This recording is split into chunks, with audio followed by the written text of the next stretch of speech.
AEW All Out. The Villains made an appearance tonight. That's right, AEW is solidifying its villains in its feuds this evening.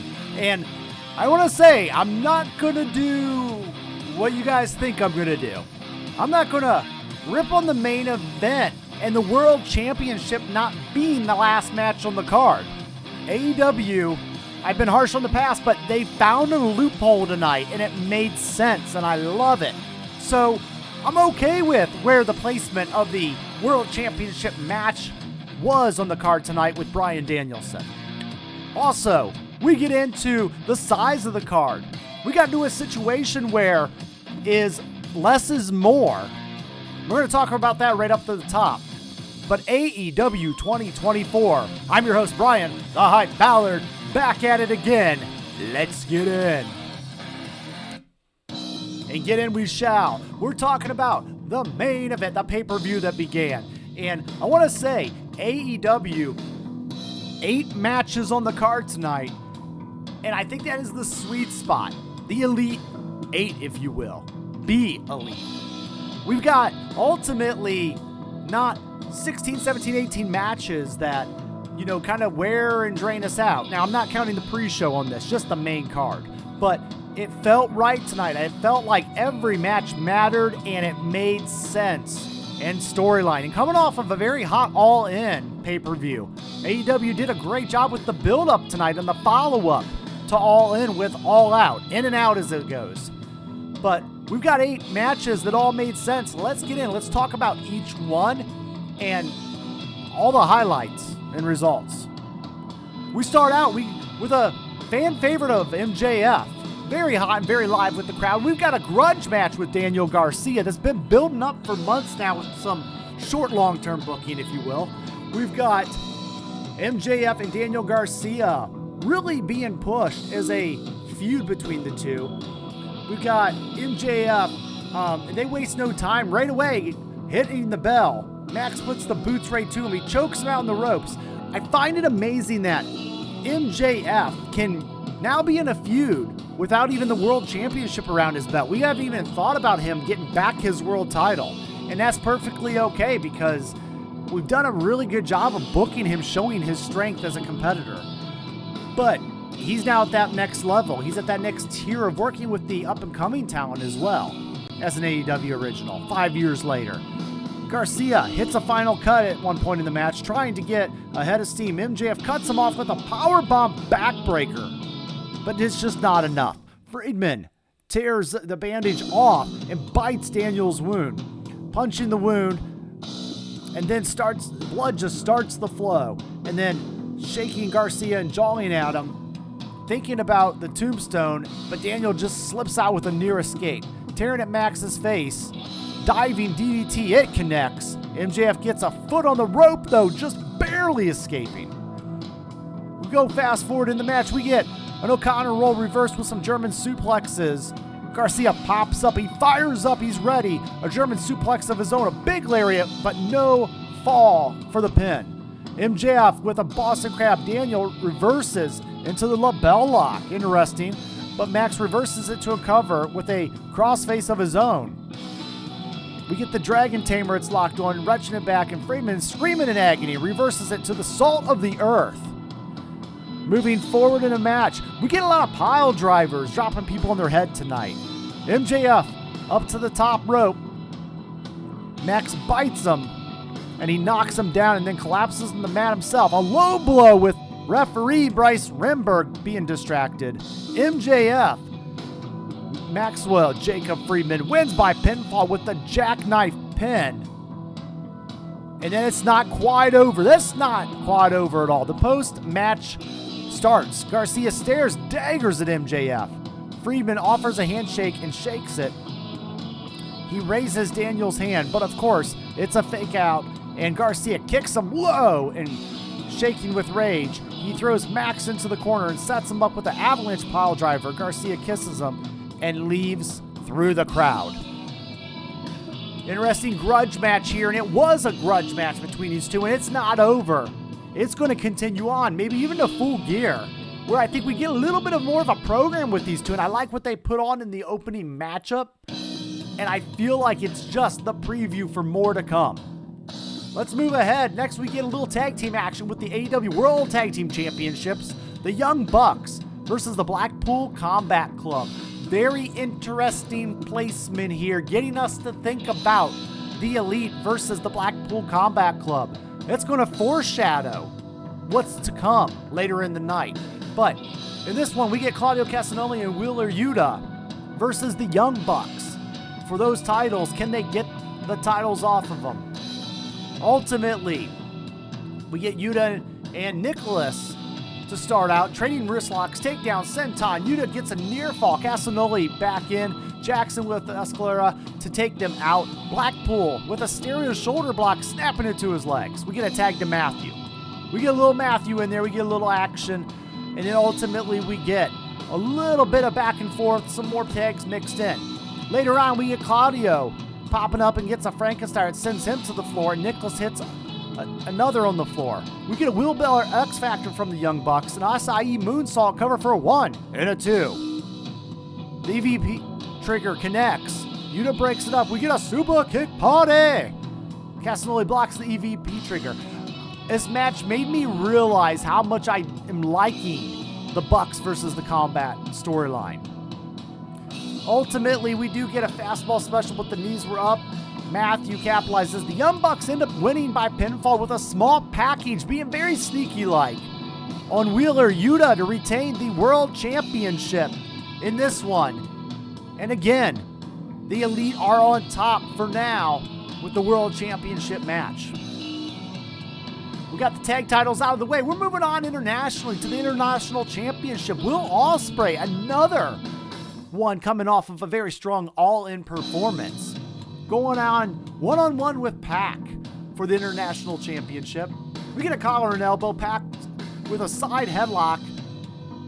We ultimately get a front kick, head to the top, corkscrew moonsault to the floor. We're taking it to the outside already. Will returns to the zone. We see Ricochet looming in the background, backstage, watching the monitors. We know they're foreshadowing to Ricochet and Will Ospreay. We got to get past Pac first. We get some choking in the ropes. Referee Aubrey Edwards breaking it up. Action to the floor. Pac in control, working the champion over. We get Avalanche Brainbuster, cranking in a headlock. Back up, Pac shoves him into the turnbuckles, climbing up to the top. We get some blocks. We get some DDT attempts. A Spanish fly for good measure. A cover for a 1 and a 2. Pac ducks the hidden blade, a German super kick, and a German suplex combo. Ospreay elbow follows up with the Os Cutter slow to capitalize on the pinfall, though. We get a fight forever chant going on through the crowd. Chicago's on fire. German suplex on the apron. Later on, they just love dropping Will Ospreay on his head. We get a lot of that. We get a shooting star press, but the knees go up later. And we get a backslide for a 1 and a 2. Later on in the match, we get Will going to the top turnbuckle, jockeying for position. Will lands on his feet. Another hidden blade. Another kick out. Os Cutter, Stormbreaker reverse for a 1 and a 2. We get the AJ Styles clash. And a hidden blade follows, and it is over. Will Ospreay wins by pinfall in this one, defeating the Bastard Pac for the International Championship. Fun matchup. Lots of in and out of the ring action. Lots of high spot profile moves. And in post-match, we get a little foreshadowing again for what's to come. Maybe at Full Gear again, with Ricochet smiling as he's watching his old friend and rival celebrating his victory. And we know we're moving on for that matchup. That's why he came to All Elite Wrestling. We then got to switch gears from a very technical high-fly matchup to a Chicago street fight with Willow Nightingale taking on Chris Statlander, another feud that has been very nicely booked in the shadows in the background, leading into a street fight in Chicago. This matchup did a really great job. Nightingale hot out the gates, powerbomb in the corner, a cannonball following it up. Action on the floor. We got Statlander puts Willow on a table and takes the turnbuckle off, perching on a senton atomico onto the floor. Nobody's home, but Nightingale pounces through the barricade. fighting up the stage all the way to the tops in the arena. Willow blasts her with an elbow, screaming as she feels that she remembers the pressure of her attack. Then Stokely Hathaway comes down with a trash can, full and ready, dumping out all kinds of stuff on the can. Suplex at the trash can, and Willow barely grazes it. Then we get Chris Statlander has a barbed wire in her back. Willow ducks the shot, and she smashes the tube over Statlander's head, drawing Chris Statlander up. Trading shots, Statlander spears her off the stage.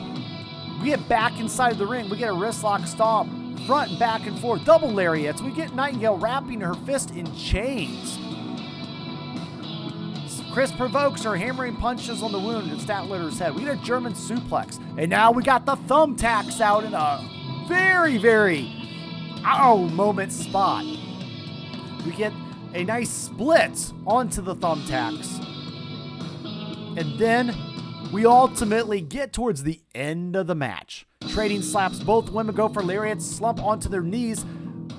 We get the Saturday Night Fever connecting, choking Willow with the chain. Chris Statlander wins by referee stoppage with the chain-assisted crossface. Will Ospreay, at the end of this one, it was interviewed in between the next match and calls Ricochet out, who answers. They go back and forth. Ricochet going to work, and he gets a title shot. So ultimately, very good street fight match, very well placed on the card here. And then we get, of course, the Will Ospreay stuff after with the backstage. And we're moving on to the Continental Championship matchup. Fatal 4-way here. Okada, Takeshita, Briscoe, Orange Cassidy, very lazily, going off for the title here. And we get all 4 men squaring up. We get some Takeshita and Orange Cassidy. We get Okada. We get a little bit of Briscoe. Ultimately, this one was... did its job, and its placement on the card, I think, was fine. Did not overstay its welcome. We get a Stun Dog Millionaire at one point. We get a vertical suplexes. Briscoe gets an Okada up in the corner and knocks him to the floor on the ropes. Takeshita wipes him out. Now, it's Mark Briscoe and Orange Cassidy squaring up, trading lazy chops into a high five. Full speed elbows now, and he clears them out. And square up, Takeshita gets the Blue Thunder Driver, but one. Nope. Not enough. Vertical suplex sets Cassidy up front with more suplex. A froggy bow on Takeshita. Okada scoops him up in a slam elbow drop. And again, we go in towards the end of this one. We do get an orange punch. And counter with an elbow. Raging fire. Okada stops. Ultimately, it is Kazuchika Okada winning by pinfall with the Rainmaker. That's right. Okada getting the win on Briscoe with the Rainmaker. Ultimately getting the pin and keeping his championship. We move on. The TBS Championship. A lot of championships here. We got Mercedes Moné versus Hikaru Shida. I guess that we're not getting a Britt Baker follow-up matchup. That's interesting, but we do get Hikaru Shida at All Out. Shida on the ball early, drop kicks, and they really did a good job trying to build Shida up in the last few weeks. I wasn't really buying it as a serious contender for Mercedes Moné, but another trip and another mile in the road, if you will. Another journey to the next thing. But we get a Meteora for 2. We get a Japanese stranglehold, struggle over it. Hikaru Shida hung in the corner, double knees cover for a 1 and a 2. Reverse chinlock applied. Shida straightens up, snapmangers off to her back, off the ropes. Moné runs into tiaras from Akira, elbows in the corner. We go a little forward in the matchup. We got knees were up. Falcon Arrow does the deal. A second and a third. So close. Katana blocked. Shinbreaker Dragon Screw. We get a sliding knee, but nope. We got cover for a 1 after she connects. And ultimately, we do get the ending. Nobody home on a meter order. Mercedes ends up getting a pinfall with the Moné Maker, retaining her TBS Championship. Another match, another title defense. Where does Moné go from here? Is Britt Baker and that feud really done and over with? I felt like they were just getting started all in, but we got to see what happens on AEW Dynamite and where that we're going here with Moné and what she's going to do with the championship. Talk about what we're going to do. We're going to do it up over at fansofprowrestling.com with my teammates at Wrestling Fans Insight. We do shows every Sunday. We always try to tag in and tag out among the team and talk all things wrestling. Follow us over on Twitter. I want to say thank you guys for everything you do for me here on the channel at Tap Out Talk as well. We got the AEW World Championship matchup, the second last match on the card. I'm not actually hating that, because the AEW found that stipulation with the main event where it's not an official match. But we do get Bryan Danielson making his first title defense against Jack Perry. And we do wonder, is Jack Perry a strong enough contender for Bryan Danielson? What has he done? He's the TNT champion, sure. By rights, I guess, is that the Intercontinental champion being truly kind of the number one contender for the World Championship in WWF land? But we got TNT Championship here going against the World Champion. And the scapegoat's out, Bryan Danielson's out, and we get a collar and elbow. But what transpired storyline in this matchup is what was really to come.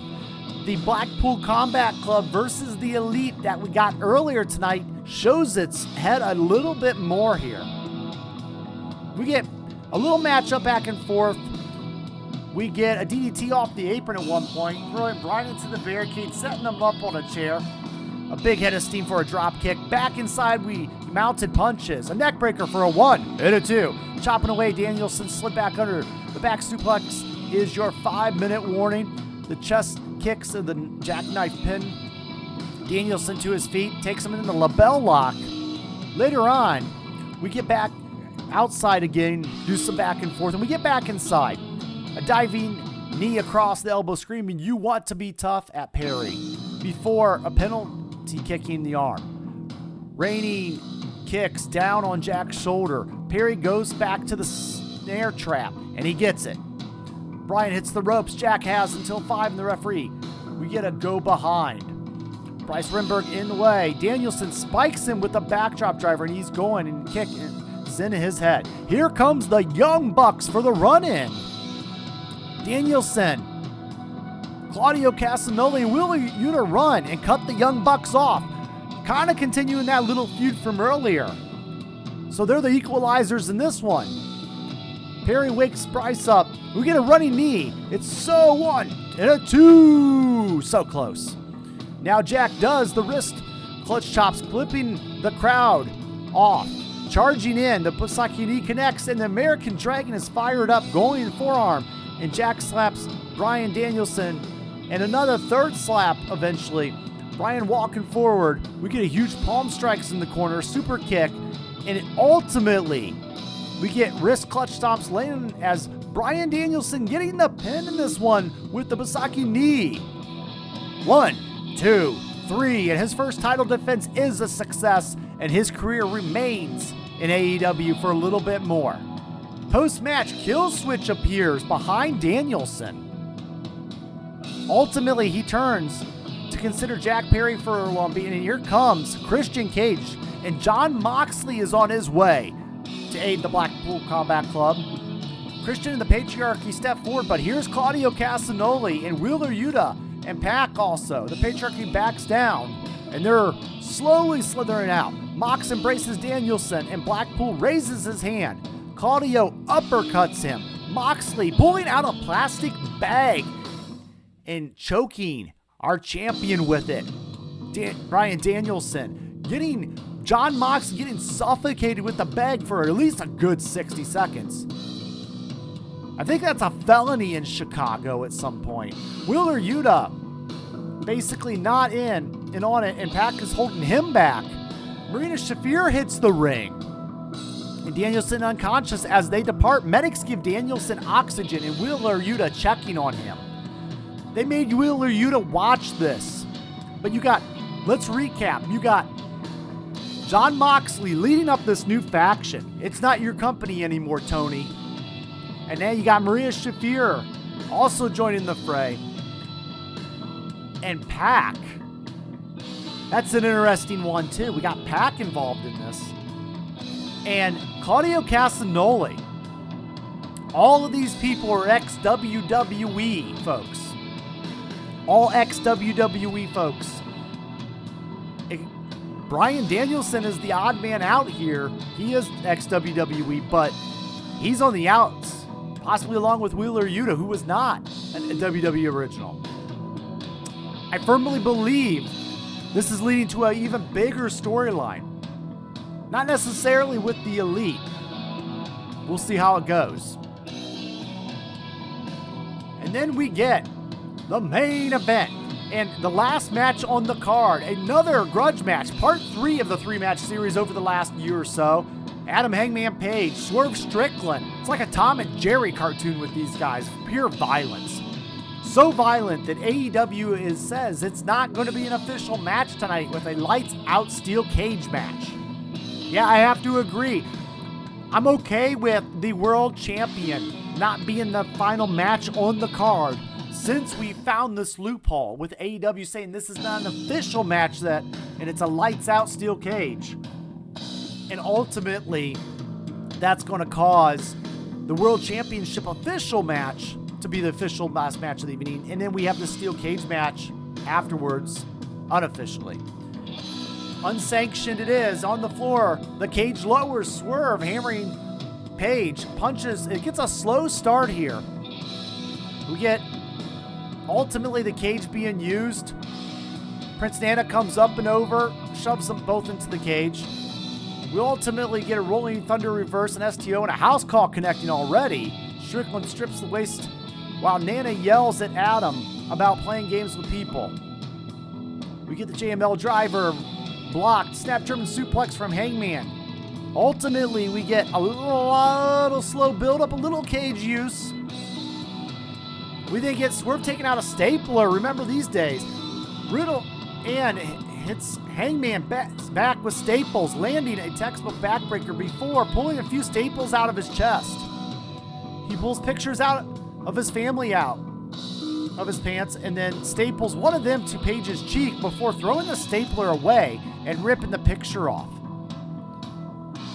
Brutal, brutal, brutal.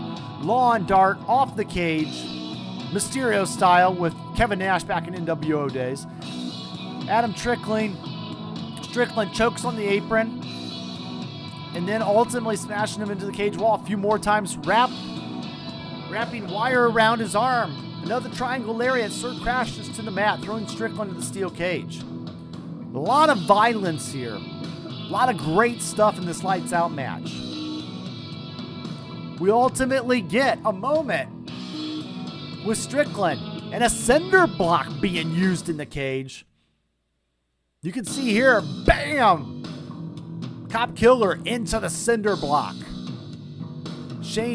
Strickland sets up the table, goes up top. Hangman cuts him off, jockeying for position. Swerve stomps through the table. Deadeye gets a near fall. Page pulls up and pulls a shard of burnt wood from Swerve's house, using it as a weapon, adding to this feud of his childhood home being burned down, and then using a shard piece of wood in the matchup.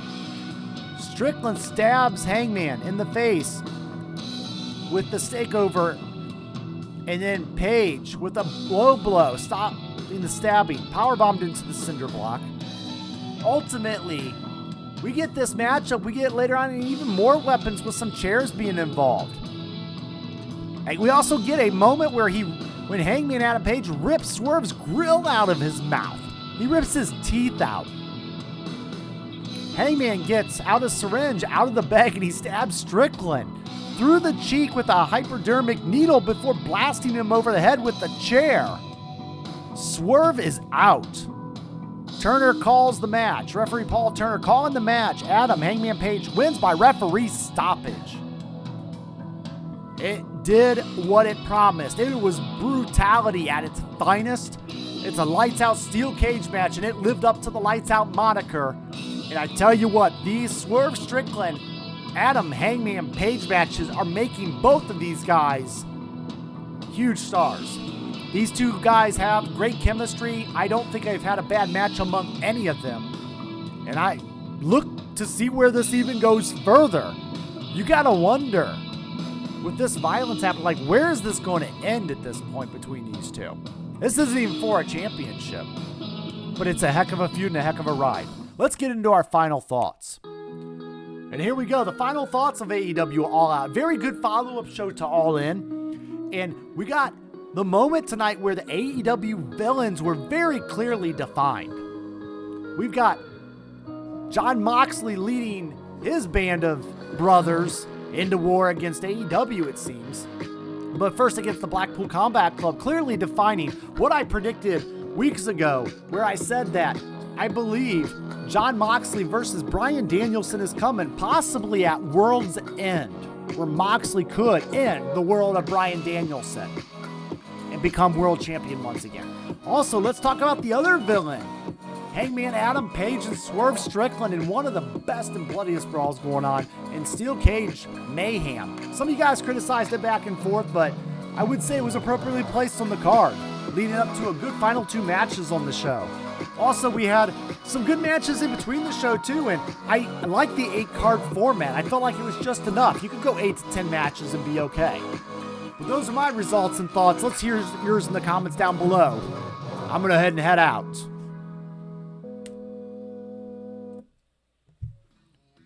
Thanks for watching. Like, share, subscribe. Game over.